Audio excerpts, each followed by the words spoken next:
I landed in this dead-end town off a Greyhound from Jersey. Job gone quick. First night I heard footsteps outside my rental. But I went outside and there was nothing, just shadows twitching in the fog. I thought it's just the stress. I was lying on my bed thinking about the time me and Mike used to watch horror tapes like Friday the 13th on a humming VCR. He'd mimic Jason till I'd crack up, but one night he slurred bad, too high, and I left him. I couldn't face it, couldn't deal with the mess, just walked out. Days blurred after that. Now, months later, stuck in this weird town, I'm scrolling my phone trying to find anything to distract me from, well, everything. Eliza's profile popped up on the dating app. Her eyes in the picture a little too sharp. Something was off, but I couldn't tell and didn't care. She made a few sly comments about Jersey, and I had to grin. Then she sent a message. "Have you seen a movie lately?" I typed back, "No." Well, she replied, "I know a great place we can go and watch a nice movie." And I don't know, I just said, "Okay, let's go." So we set up the time and I got there as night fell, sky heavy and purple, air biting my face. The theater squatted like a corpse, neon flickering like a dying pulse, paint peeling in curls over rusted metal scars. Eliza strolled up, impossibly tall, her posture stiff. She looked the same as her picture, but her eyes, they were too wide, too bright, like she was staring through me. "You came," she said, her voice a low, almost breathless whisper. I forced a grin. "Yeah, barely. Place gives me the creeps." Inside, the dust hung thick, a sickly sweet candy smell clinging in the air, making my stomach churn. The lobby was deserted, not a soul in sight, no ticket booth, just empty space and peeling posters. It was the same clawing stench as Mike's pill breath that night I left him on the couch. She said, "Best seats," with a strange smile playing on her lips. Then she said, "They're waiting for us." I laughed and became a little concerned and replied, "For ghosts?" Her eyes glinted, a dark knowing light, and she said, "You'll see who's waiting." She then proceeded to move forward. My skin prickled, the familiar wave of guilt mixing with a rising dread. I hated that smell, hated that feeling, but I followed her anyway, deeper into the dark. The auditorium was a pit, the air thick with dust, the screen a dull gray. Shadows clung to the wall like wet tar, shifting, stretching, almost breathing in the dim light. I now started feeling uncomfortable. Seats were trashed, springs poking through the worn fabric, but I sat where she nudged me. The projector hummed, a low, constant drone. It was oddly the same sound as Mike's shaky voice after too many pills, giggling at Friday the 13th, then showing me his stash, whispering, "Don't tell." I was sitting with Eliza and I asked her, "What's on?" Eliza leaned in, her breath cold on my ear. "Something just for you," she said very slowly. I said, "Hope it's good," trying to hide the tremor in my voice because something wasn't right. She whispered, "Oh, you'll feel every moment, David." And I swear the shadows on the wall seemed to lengthen, to twitch like fingers reaching out. The seats around us creaked, as if something heavy was shifting in the dark. That night with Mike replayed in my head. The way he looked at me before I walked out, thinking he'd just sleep it off. Lights dimmed, the screen flickered, graining like a dying VHS. And again, the shadows on the walls now long, thin, almost skeletal. I waited, every nerve screaming for the scare to come. I thought I might be having a panic attack. But it was something else. I have never felt this feeling before.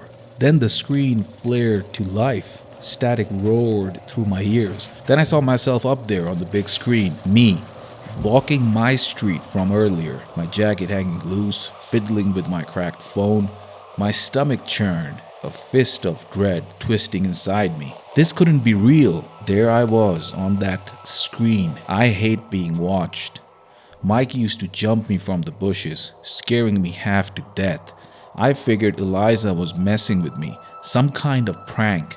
But how is she doing all of this? I had enough, and I turned sharply towards Eliza and said, "Hey, are you filming me or what?" Half grin, half ready to shove her.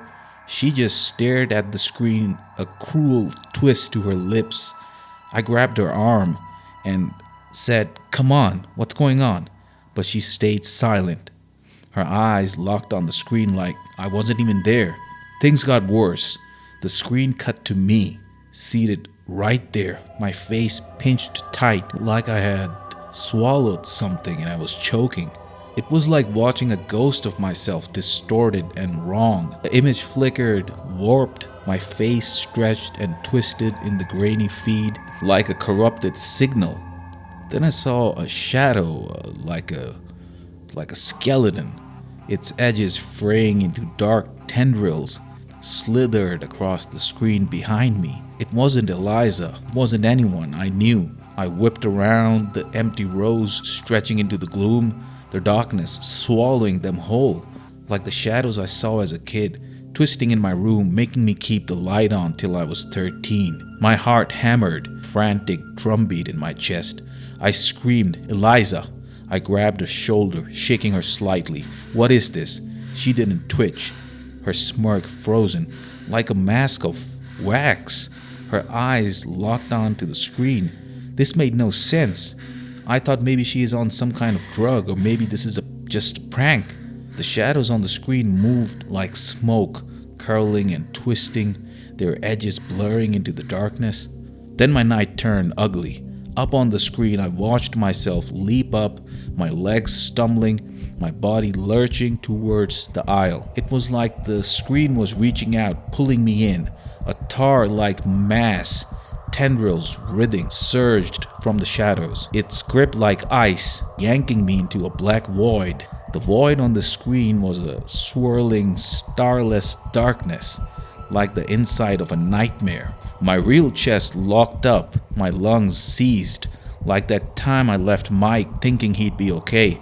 Panic clawed at my throat. I wanted to scream, to run, but my feet felt rooted to the floor. Then I forced myself up. "I'm done," I said. Eliza's hand clamped on my wrist, cold as ice. "Wait for it," she whispered, her eyes fixed on the screen. The air turned sharp, icy cold, stabbing my lungs, and I felt it. A cold, heavy presence behind me. Its breath, or lack of it, a chilling whisper on my neck. The screen flared up bright. Up there I saw my face twist hard, my mouth stretching wide in a silent scream. My eyes bugged out wild, like I had stared straight into hell itself, crashed against that grip. My arms flailing wildly, my legs kicking against nothing but shadow. My throat burned, a silent scream trapped inside, and my vision blurred with tears. It held me tight, unyielding as stone, squeezing until my bones creaked under the pressure. Then this thing loomed over me. It was tall, its skin slick and cold, with no eyes, just a black pit where a face should have been. And then Mike's face flashed in my mind, his eyes pleading, and a wave of guilt washed over me. I have never felt this kind of fear before. Felt like I was drowning, unable to breathe. The screen flickered again, thing vanishing, replaced by Mike's face, pale and dead, pills scattered. His image was high definition and crystal clear, making the horror even more real. His voice, slow and thick, repeated, "How are you, David?" Over and over. Fog rolled off the seats, thick and bitter, choking me with the pill smell I'd ignored back then. Shadows swayed around me, hunched and fading, their edges blurring like smoke, their forms shifting like distorted reflections of Mike's last slump, sometimes solid, sometimes transparent. My lungs burned, and I tasted metal, bitter and thick on my tongue, coating my mouth. My head swam, a wave of nausea washing over me, and my legs trembled, threatening to buckle. My skin prickled, a cold sweat clinging to me. I had to get out, had to escape the image of Mike, the taste of metal, the suffocating fog. I shoved through my lobby doors with both hands, the wood creaking under my push, stumbled out onto the street, gasping hard, the air hitting me cold and harsh like a slap across my face that snapped me awake from the haze. I doubled over a block away, my chest heaving, my heart pounding so fiercely I thought it would burst through my ribs. I did not dare look back, not with that hum and Mike's voice still ringing in my ears, not with that foggy weight clinging to me like damp rot. Then clear as day, Mike's slurring whisper cut through one last time, saying, "See you soon, Dave."